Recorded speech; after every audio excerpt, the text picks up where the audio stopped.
Demain, tu traiteras le sujet de ton mentir de bonne foi, comme le PowerPoint ne l'indique plus, et tu traiteras le point. Alors, tout le monde n'a plus beaucoup de voix, donc merci d'essayer de ne pas faire trop de bruit. Tu disposes de 5 minutes.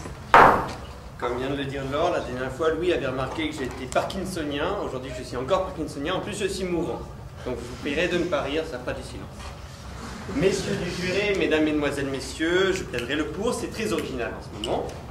Pour préparer ma plaidoirie, j'ai commencé par ouvrir un dictionnaire juridique. Et j'ai trouvé, bonne foi, 2 points, notion développée par Démob, en vertu de laquelle le contrat ne doit plus être apprécié comme le siège d'intérêts antagonistes, mais comme le creuset de l'intérêt commun des contractants. Là, j'ai eu violemment mal à la tête, j'ai fermé le dictionnaire, je suis sorti. Personnellement, je prendrais comme définition de la bonne foi le sens commun. Et de bonne foi, toute personne qui s'exprimant avec sincérité, toute personne croyant dire la vérité en parlant. Le lettré nous révèle, pour sa part, mentir, du latin mens, esprit, imagination, parce que mentir, c'est imaginer, mais surtout, mentir, c'est mal. Mentir, c'est ne pas dire la vérité. Les termes du sujet sont définis, nous pouvons commencer. Samedi 2 février 2008, je change de profil. Samedi 2 février 2008, dans son salon de l'Élysée, Nicolas S. est tout ému. Il attend, fébrile, que sa belle, Carla B., vienne le rejoindre devant Monsieur le maire.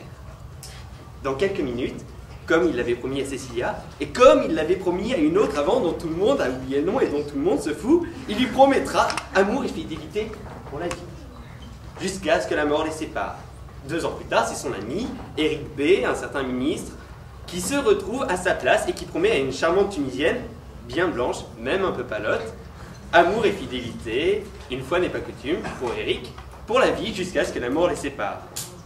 Dans Paris intramuros, 50% des couples se séparent dans les 3 ans suivant le mariage. Statistiquement, au moins l'un des deux a donc menti à sa belle. Si on les interroge, pourtant, ils sembleront sincères, et c'est bien peut-être la première fois, convaincus de la réalité de leur amour, de son infinité, de son immortalité.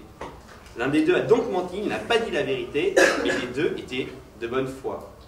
Ils ont promis amour et fidélité sans avoir le sentiment de trahir la confiance de leur moitié. Ainsi, il est clair que l'on peut mentir de bonne foi, et même quand on est bon catholique, et là, je ne parle plus du tout ni de Nicolas, ni même d'Éric. La rime.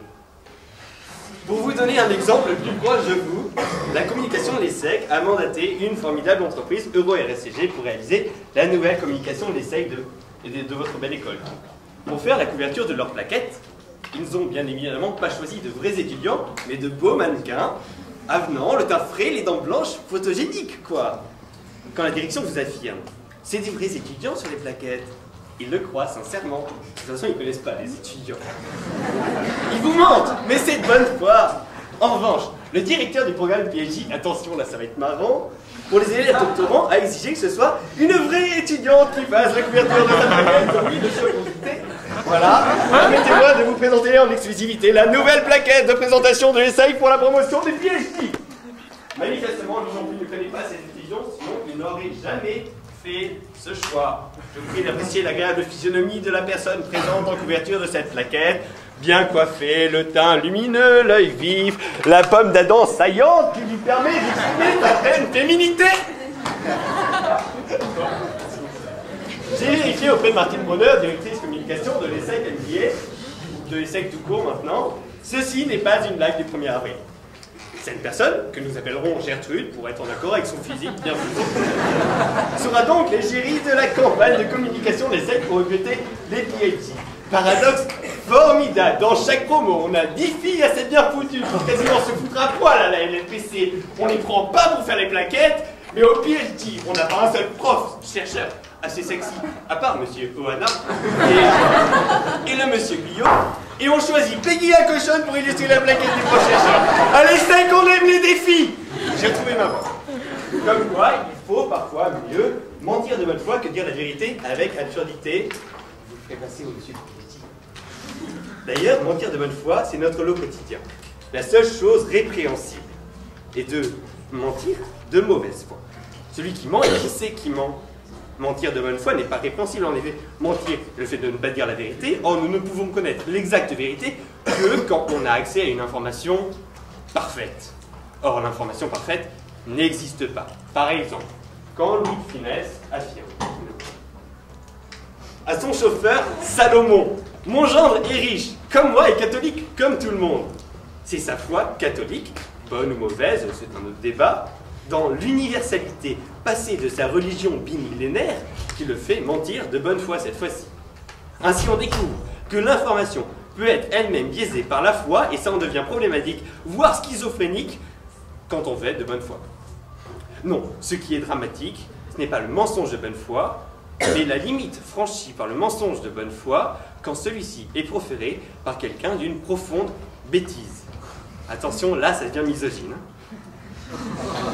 Si l'on oublie un instant que l'on a célébré il y a 2 semaines, jour pour jour, la journée de la femme, on pourra citer, dans la catégorie cruche profonde, Sarah Palin, Ségolène Royal ou encore Roselyne Bachelot, l'une pour avoir affirmé que l'Afrique était un pays, l'autre pour avoir promis de raccompagner chaque fonctionnaire femme par un fonctionnaire homme à la maison le soir, et la troisième pour l'ensemble de sa carrière. Ainsi, c'est sur une note misogyne mais finalement enthousiaste, qui je l'espère ne déplaira pas à notre jury d'une mixité formidable, que je conclurai cette démonstration selon laquelle on peut dire de me